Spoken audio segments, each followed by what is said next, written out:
मुझे ये बता दें मेरा माइक चल रहा है कि नहीं? जी चल रहा है, जी चल रहा है, बिल्कुल चल रहा है। वो डिस्कनेक्ट होते मैं इंशाल्लाह इसको मैं दोबारा कंटिन्यू करती हूँ। Are you there, Khulud? Ji ji.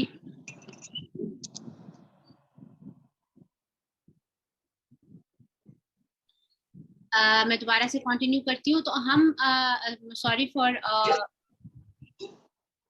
Miss, ये डिस्कनेक्ट हो गया था, सॉरी। अच्छा, हम इसको दोबारा कंटिन्यू करते हैं। हम बात कर रहे थे कपल थेरेपी की।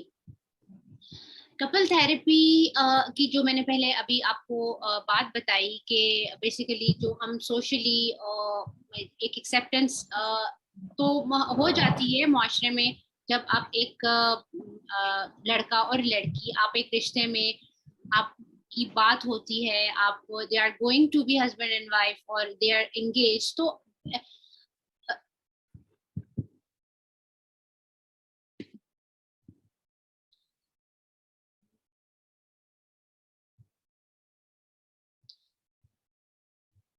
हेलो जी, कि आगे जब आप बहुत सारी एक्सपेक्टेशंस ना रखें अपनी लाइफ से, खास तौर पे जो एक लड़की है वो अपने हस्बैंड से एक्सपेक्टेशंस रखती है, अपनी अपकमिंग लाइफ से एक्सपेक्टेशंस रखती है, और आने वाले दिनों से बहुत एक्सपेक्टेशंस रखती है। आप वो चीजें हमें कम करनी चाहिए। तो फॉर दोस्त, जो कपल थेरेपी की मैं बात करी थी, फॉर दोस्त जिनको कपल थेरेपी की जरूरत है, नॉट फॉर दोस्त जो कि अभी न्यूली वेडेड हैं, ये उन लोगों के लिए भी है जिनकी शादी को बहुत अरसा हो गया है। वो भी एक बहुत बड़ा एक रीजन होता है कपल थेरेपी के लिए, क्योंकि आपकी एज हो जाती है, आपके बच्चे बड़े हो जाते हैं, आपकी प्रायोरिटीज डिफरेंट हो जाती हैं।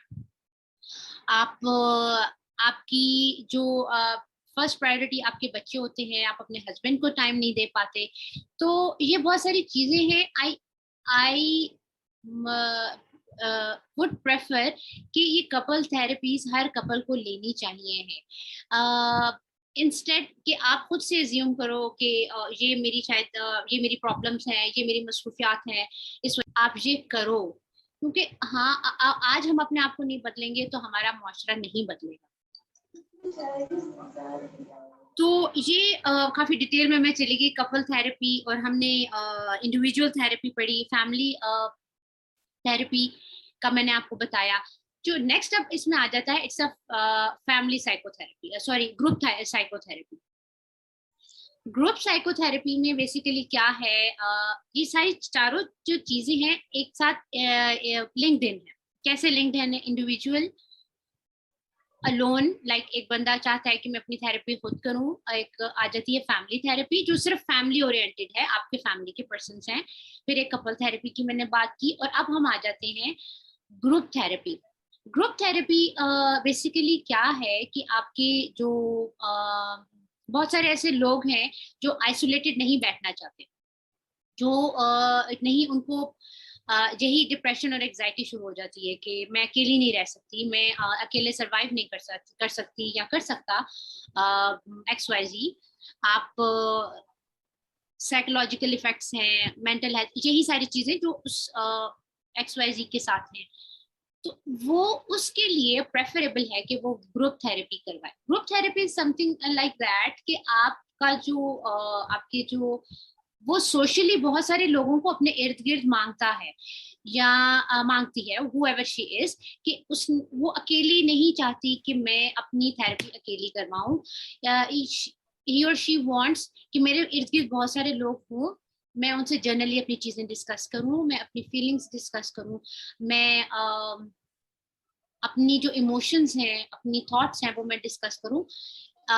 वो फिर एक ग्रुपिंग के तौर पे फिर उसमें ये होता है कि आप मुख्तलिफ लोगों को, ऐसे लोगों को इकट्ठा करते हो जो want to discuss their feelings with each other. वो आप एक दूसरे से वो चाहते हैं, they are willing to discuss their thoughts, their feelings, their जो भी उनके साथ जिंदगी में गुजर रही हैं, चीजें जो हो रही हैं, वो डिस्कस करना चाहते हैं किसी एक्स वाई जी, किसी नेक्स्ट पर्सन के साथ।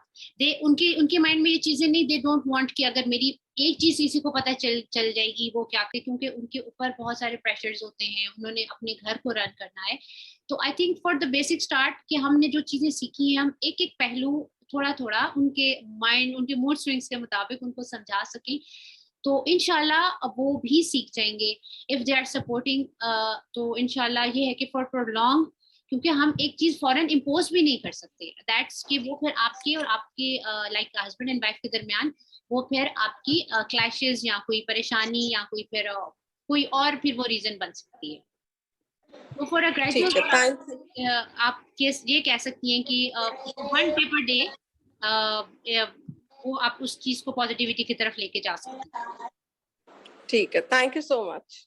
Thank you so much. जी शुमाइला, आपका क्या क्वेश्चन है? अच्छा, हमारे पास 10 मिनट्स हैं इंशाल्लाह, फिर आपके क्वेश्चंस लेके तो फिर मैं ये सेशन एंड करूंगी, और रिकॉर्डिंग्स जो है आपको इंशाल्लाह इसकी रिकॉर्डिंग सेशन की आपको मिल जाएगी। जी शुमाइला। अस्सलाम वालेकुम। मैं ये कहना चाह रही थी कि महविश का सवाल तो बहुत अच्छा है, उन्होंने सोल्यूशन मांगा और आपने बहुत अच्छा सोल्यूशन भी बताया, लेकिन एक बात मैं यहाँ पे ऐड करना चाहूँगी कि ये जो साइकोथेरेपी का प्रोसेस होता है और जिसमें इंसान किसी को मेंटल स्ट्रेस से निकालता है, उसके बारे में बातचीत करके सेशन लेता है और उसकी एंजाइटी को, डिप्रेशन को कम करता है, तो इसमें एक चीज़ ये होती है महविश के, जैसे कि खुलूद आपका सेशन ले रही है मिसाल के तौर पे आपका और मेरा, तो वो सिर्फ इस वक्त सामने आमने आप और मैं और खुलूद बैठे हैं, तो ये सिर्फ टोटली जो है ना सिर्फ आपकी थेरेपी हो रही है, आपका माइंडसेट को चेंज किया जा रहा है कि आप किस तरह सिचुएशन के अंदर उस चीज़ को खुद ही से ही अपनी सॉल्यूशन निकालें, क्योंकि एक साइकोथेरेपिस्ट जो होता है वो आपको इतना एम्पावर कर देता है कि आपके अंदर से बातें निकाल के, आपसे पूछ के, आपके दिल का हाल जान के वो आपको इतना पावर कर देता है कि आप खुद ही उसका सोल्यूशन ढूंढते हैं, क्योंकि जो इंसान जिस सिचुएशन में होता है वो उसका बेस्ट और एक्यूरेट सोल्यूशन निकालता है। ठीक है ना? जैसे जिस जिस सिचुएशन में मैं अपने हस्बैंड के साथ रहती हूँ वो बिल्कुल एक अलग है, जिस सिचुएशन में खलूद रहती हैं वो बिल्कुल अलग है, और जिस सिचुएशन में आप रहती हैं वो बिल्कुल अलग है। तो ये चीजें जो है ना इंसान की खुद ब खुद होती है, क्योंकि इंसान किसी को बदल नहीं सकता। वही खुलूद वाली बात है कि हम आपस में बात कर सकते हैं, इंटरेक्ट कर सकते हैं, लेकिन बिल्कुल टोटली किसी का पॉइंट ऑफ व्यू बदल नहीं सकते हम। हाँ, आप और बिल्कुल सवाल ठीक है। हम्म और सवाल दूसरा मुझे ये भी मैं कहना चाहूंगी कि जी सवाल मुझे ये करना था कि आवाज आ रही है मेरी? जी जी आ रही, बिल्कुल आ रही। अच्छा, जैसे अभी ईद गुजरी, जी जी। ईद आई, और जैसे ये जो कुछ भी अच्छी अच्छी चीजें होती हैं जिंदगी में आती हैं या खराब चीजें होती हैं, तो अपने माँ बाप को याद करके ऐसा लगता है कि बस अभी दिल फट जाएगा और कुछ हो जाएगा बस। मतलब मुझे ऐसा लगा था ईद में, मैं तैयार भी हुई थी, बच्चों को भी तैयार किया था, लेकिन सब अपने मैके जा रहे थे और मुझे इतने बुरे लग रहे थे, अपने बच्चे, अपना घर, सब कुछ। बस मुझे मुझे अल्लाह माफ करे, कभी कभी शिकवा भी हो रहा था कि भाई मेरे दोनों माँ बाप चले गए, कोई एक भी रह जाता। मतलब मैंने अपने आप को बहुत समझाया, ऐसा नहीं कि मैंने नहीं समझाया, 2 साल हो गए समझाते हुए, एक मिनट, मैं थोड़ा लेकिन सॉरी समझ नहीं आपकी आ बात रही काट मुझे रही ये हूँ। बात। ये सेशन एंड होगा तो हम इसको दोबारा इंशाल्लाह कंटिन्यू करेंगे, क्योंकि अच्छा क्वेश्चन आंसर्स का हमेशा जो है ना सेशन रह जाता है, तो मैं इसको अच्छा। कंटिन्यू करूंगी। तो आप लोग दोबारा काइंडली ज्वाइन कर लीजिएगा। जी शुमाइला, कंटिन्यू प्लीज। हाँ, तो बस ये होता है कि मुझसे जो है ना ये बात अब तक बर्दाश्त नहीं की जा रही मुझसे। ऐसा है, हालांकि मुझे पता है मेरी अम्मी अब्बू मर चुके हैं, जी जी। वो अब वापस नहीं आएंगे, और जाहिर सी बात है मैं कोई छोटी बच्ची तो नहीं हूँ, अब तो मैं बिल्कुल। मेच्योर हो चुकी हूँ, बच्चों वाली हूँ और बड़े भी बच्चे हो गए मेरे। लेकिन इस तरह की फीलिंग्स आती है तो इंसान की समझ में नहीं आता कि वो क्या करे। शुमाइला, मैं आपकी बात बहुत अच्छे से समझ सकती हूँ। मेरे भी अब्बू की डेथ को लाइक इट्स अबाउट 8 years हो गए हैं, और किस तरह अब्बू की लाइक डेथ हुई, मेरे हाथों में उनकी जैसे जान निकली, और सारा ये बहुत हर हर लाइक इंसान के साथ ये चीजें हुई होंगी। लेकिन बीइंग अ मुस्लिम मैं हमेशा ये कहती हूँ कि हमारा अल्लाह पे ईमान है, कि हम सब ने जाना है, अल्लाह ने जब अगर इंसान को पैदा किया आप है। सही कह रही हैं, लेकिन मुझे लगता है मुझे सब पता है, ये सारी बातें पता है, लेकिन दूसरों का मुझे लगता है कुछ भी नहीं हुआ। मतलब दूसरों के माँ बाप मरे, लोग बोलते हैं हमारे अम्मी अब्बू मरे, लेकिन मुझे ऐसा लगता है कि मेरे साथ बहुत बुरा हो गया। मेरे अम्मी भी चली गई, फिर मेरी अम्मी का 40वां था उस दिन, मेरे पापा का तीजा था। मतलब मैंने कभी सोचा भी नहीं था कि मेरे पापा की भी डेथ डेथ हो जाएगी ना। तो जब अपने लेकिन ऊपर दुख पड़ता है ना तो अंदाजा होता है कि फिर इंसान को लगता है सबका दुख छोटा है, हमारा बड़ा है। बड़ा है, बिल्कुल ठीक कह रही हैं आप। देखिए आज देखिए आप कह रही है ना कि आपके माँ बाप नहीं है, तो देखिए अगर वो आज दुनिया में होते तो पता नहीं वो कितनी तकलीफ में होते। अल्लाह ने वो हो सकता है वो उस ज्यादा तकलीफ में होते, उनको उस तकलीफ में देख के आप जो बहन भाई हैं, आप बच्चे हैं, आप लोगों को ज्यादा तकलीफ होनी थी उनको देख के इस कंडीशन में कि अल्लाह ताला ने उनको इतनी आजमाइश में डाला हुआ है। तो अल्लाह ने जब अगर उनको पर्दा दे के एक सुकून की जगह में अल्लाह ने अपने पास बुला लिया, तो जो दुनिया की तकलीफ से वो अल्लाह ने उनको बचा के एक सुकून की जिंदगी वो गुजार रहे हैं। उसमें सब बहुत सारे ऐसे पेरेंट्स हैं जो दुनिया से जा चुके हैं जिनके दोनों ही नहीं है। तो हमें हर एक तरह से पॉजिटिव सोचना चाहिए कि इन केस अगर वो हयात होते और तकलीफ में होते, बहुत ज्यादा तकलीफ में होते, आजमाइश में होते, और वो तकलीफ हम बच्चों से देके बर्दाश्त नहीं हो पाती, तो वो शायद वो एक ज्यादा एक तकलीफ का पहलू होता है। तो आप हम ये समझते कि इसमें भी अल्लाह की कोई बेहतरी होगी कि अल्लाह ताला ने आपके पेरेंट्स को अपने पास बुला लिया और अल्लाह ने उनको बहुत ऐसी सुकून वाली जगह में अपने पास बुला लिया। दुनिया तो वैसे ही एक गोल चक्कर है कि हजरत आदम को और अल्लाह ताला ने वैसी सजा के तौर पे उनको जन्नत से निकाल के दुनिया में भेजा था। तो एवरीवन इज लाइक वो अपनी ही जंग हर कोई लड़ रहा है कि वाई मी का क्वेश्चन जो है ना हर के साथ है। लेकिन हमें हर हाल में अल्लाह का शुक्र अदा करना चाहिए, जो है उसको एक्सेप्ट करें, जो आएगा उससे हमेशा अच्छी उम्मीद रखनी चाहिए, जो गुजर गया उस पे कभी वापस नहीं जाना चाहिए। Don't ever think of your past. जो इंसान पास्ट में रहेगा वो कभी फ्यूचर में कभी भी वो सक्सेसफुल नहीं हो सकता।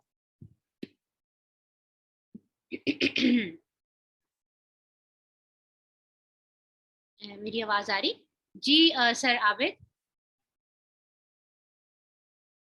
अस्सलाम वालेकुम। सर आपकी आवाज नहीं आ रही।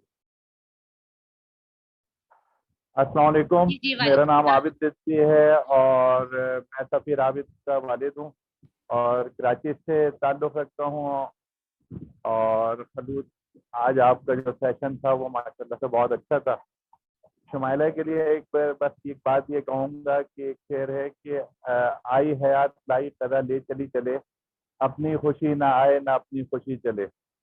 और ये साइकिल है जो खुदा की तरफ से मुअय्यन करता है दुनिया के अंदर हम सब इंसानों के लिए।